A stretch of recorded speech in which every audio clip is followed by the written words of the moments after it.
He's saying Ben. Who is that? Miria Conrad has given birth to all 3 of her children prematurely. Her experience as a mother and the help she receives from early intervention services has made her knowledgeable of the difficulties parents face raising premature-born children. This is her story. Well, I'm prone to premature labor. My first child was born at 26 weeks, and then she was 31 and 2 days, or 6 days, and he was 31 and 2 days. The first thing I did as soon as I found out I was pregnant, we did our first OB appointment. And the first thing I told him is that, I've had a 26 week and a 31, and this is going to come early. So, whereas they usually don't see you as soon as you say, yeah, I've had 2 early pregnancies, they tend to see you earlier. And then the OB referred me to, there's actually only one high-risk physician in Topeka. And we just went on a monthly basis, and actually it went along very well with Benjamin. He just, with her, I started dilating about 20 weeks, and ended up going obviously immediately on bed rest. I was actually on bed rest before that because contractions started. And I actually went into labor at 29 weeks, and for the next 9 days they basically just stopped it. Every day I would go into labor, they'd give me all the medications, they would stop it, and it would just keep going. With Benjamin, the same thing that happened with my first happened with him, where I went into labor and a couple hours later I had a baby. During her pregnancy with Benjamin, Miria and her family moved to Kansas from the West Coast. We moved to Kansas. She was just a couple months old and I was pregnant, and put on bed rest immediately, started having contractions at 14 weeks. So after he was born and I came home, he went to his first appointment a week in, and our doctor immediately sent him for IT because he had a problem with stiff legs. So that's how it started, and then these nice ladies came out and started, working with us and figuring out what services we were going to need. And while they were here, they were just here to evaluate Ben, and I mentioned her, and they noticed quite a few balance issues to start with.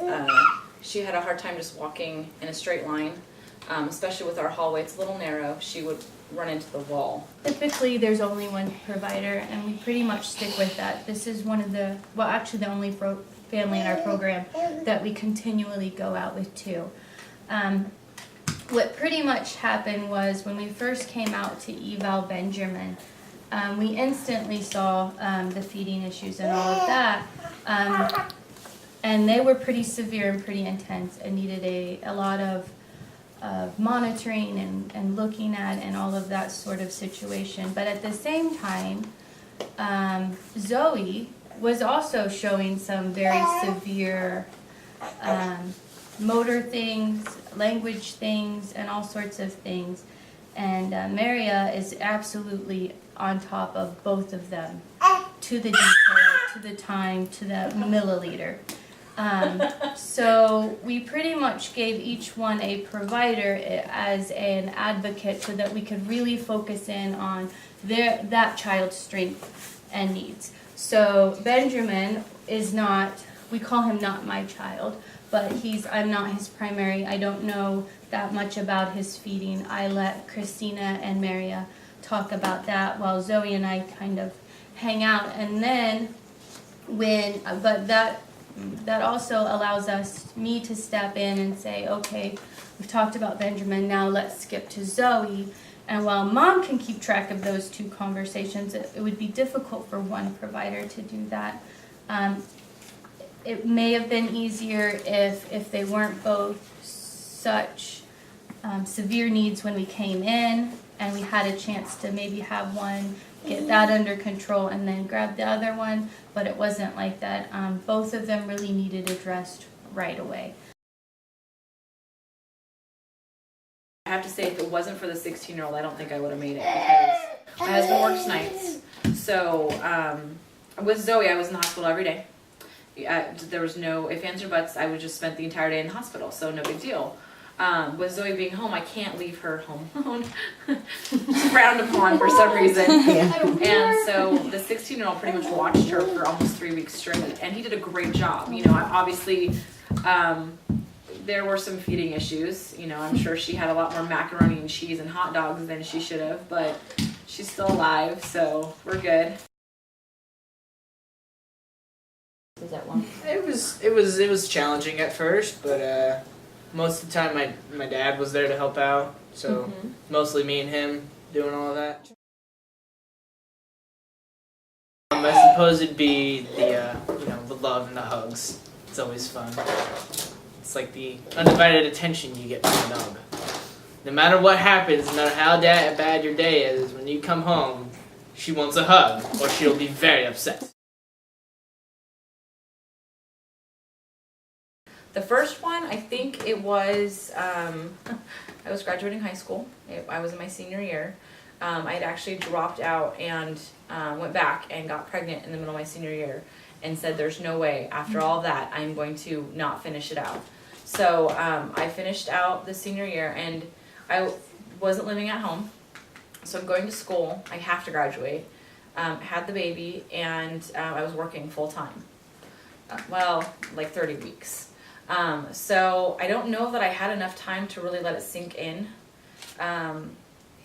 It was get up, pump, do homework, go to school, or go to the hospital, drop off milk, go to school, stop off at the hospital on the way to work, pump, give them, because they can't breastfeed at that point. And, they told me the best thing for your baby was breast milk, so I did. They tell you, so that's what you do. And then I would go to work. I worked at McDonald's, and on breaks I'd finish my homework and then stop off at the hospital, pump, give them milk again, and go home. And when you're 19, you can do that kind of stuff. I don't know how I did it looking back, to be honest. I have no idea how maybe 6 hours of sleep a night for like 4 months. And I think the biggest support, obviously Mom was very supportive, and the nurses, actually. They never once doubted that I could do it. So that was what really pushed me to get it done.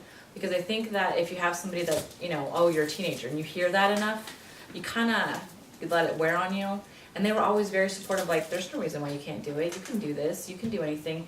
And they would always wait, like, if there was a big moment, like a bath. That was, like, the coolest part. They actually took pictures. I found the pictures. I'll show you guys sometime. But this 1-month-old preemie had, like, rolled himself over to where the little hand, where you put your hands in the incubator, because he pooped and it smelled so bad that they swear he was trying to get fresh air. Yeah, so they took a picture of it and they put PU on it, and they waited. They're like, he smells to high heaven when you're gonna be here in like half an hour, so we saved it for you. So I got to do the first bath. Whew, yeah, I still remember how bad that was. But they saved like the big things for me to make sure that I got to be there. They would schedule, because they knew when I would be there. It was a schedule every day. So if they were going to take out a tube or something, they would always make sure that I was there for the tubes taking out. And I think the nursing staff, when you do NICU, is probably the best support that you can have. And with my first one, there was a lot of talk that that's just what preemies do. And so there wasn't as much that you should change it or you should help them. It was they will grow out of it. They will grow out of it. And now having a 16-year-old, they don't ever grow out of it. There's always, he's a preemie forever. That's just something that happens, and you just have to realize that forever there are things that will happen. And I thought it was ADHD for a long time. They put him on medications, and we did therapy and all that. And then he had about 12. And I've been telling him his entire life, if you don't want to take medication, you don't have to. This is your decision. And he said, I don't want to take it anymore. I like the way it makes me feel. Done. Okay, we don't have to take it anymore. But you have to understand, you have to sit in your seat then. And I noticed a huge difference. I would say almost maybe he wasn't necessarily ADHD, but it was actually some of the preemie things that the teachers were noticing. And maybe that did help him focus when he took the medication, but I don't think it actually solved the problem. Because he still has a lot of issues with focus, and now I'm finding things to help him with that he didn't get from therapy, psychiatry, or the medication. So yes, I would have loved to have had them when I had him, because I think it would have been much easier, and I think it would have helped him a lot.